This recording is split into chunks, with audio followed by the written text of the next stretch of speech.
Okay, guys, welcome back. Do you want a really good looking yard next year? Do you want it to be the standout yard on the street? Now is the time to get ready for lawn season 2026. We will be outlining these critical steps to follow to get that amazing yard that everybody wants. I know that we have been working hard all summer and that we're almost at the end of the season and we're ready to give up. And people are thinking about this and this and this and that. But now is not the time to stop working on our yards. We have to get ready for next season now. We must do these steps to help get our yards ready for next year because we want our yards to look like this and not like that or like that. So let's get started.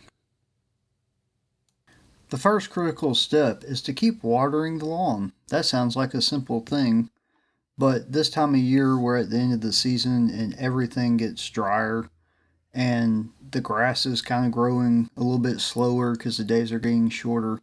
But if you look at the soil moisture chart here, which I also have a link to that down below, you'll notice that the soil is getting drier. It's a critical time. We have to keep watering the lawn to keep it healthy and to keep it from getting dried out. It's just that this time of year people think about other things than that. The second step, if you haven't done one already, is to get a soil test. I'll have some links to some of the kits below if you don't have the tools. But without a soil test, we don't know the correct products to use on the lawn. It's like going to a doctor and then just getting some random medicine and then going back to them and being like, why is this medicine not working? If you're putting down products that are like too high in nitrogen or phosphorus or potassium, you end up you're just wasting those because they have to be at the right ratio or what your lawn needs. And the soil test is the only way to know what products we need to be using on the lawn.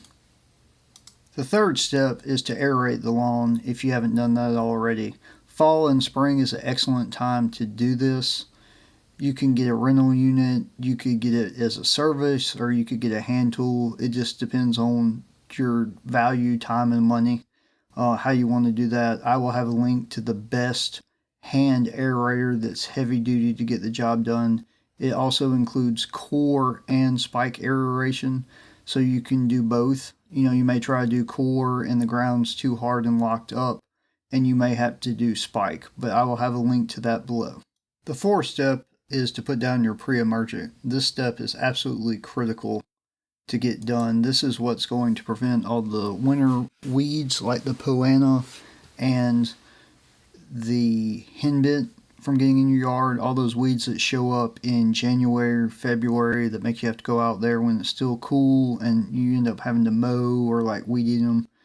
But this must be done after you aerate.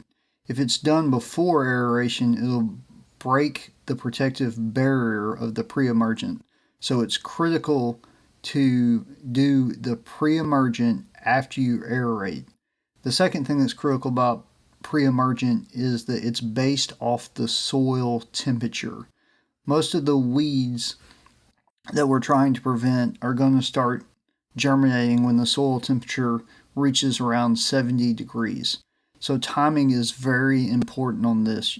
I'll show you a site here where you can monitor your soil temperature. Mine's currently averaging about 74 degrees, but it's critical that we get this product down and watered into the soil before it gets to 70 degrees. If we do it after that, it just ends up being a waste of time and money. But timing on this is very important, and it's way better to be too early than it is too late. For our pre-emergence, we're going to do a split treatment. We're going to do a treatment in the fall, and the second treatment will be in the spring around February. We'll talk about that more during that time. I'll have links to products in the description down below.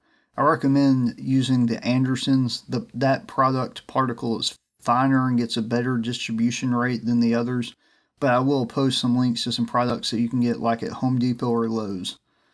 The fifth step is to use a good summer/fall fertilizer.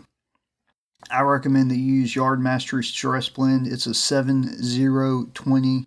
It gives the grass what it needs without excessive growth and helps get it prepared to go into the fall. Again, I'll have a link in the description for that. To recap, these are the 5 steps.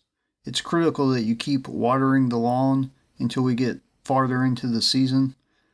The other thing is to get a soil test. The third step is to aerate the lawn. The fourth step is to apply pre-emergent. Remember, timing is critical on this. It's based on soil temperature. This is the most important of all the steps. The fifth step is to apply your fertilizer for your summer/fall transition zone. Now go out and get them done so that you can have an amazing yard next year. And don't forget to like, comment, and subscribe for more videos. Let's do this together. Thanks. Bye.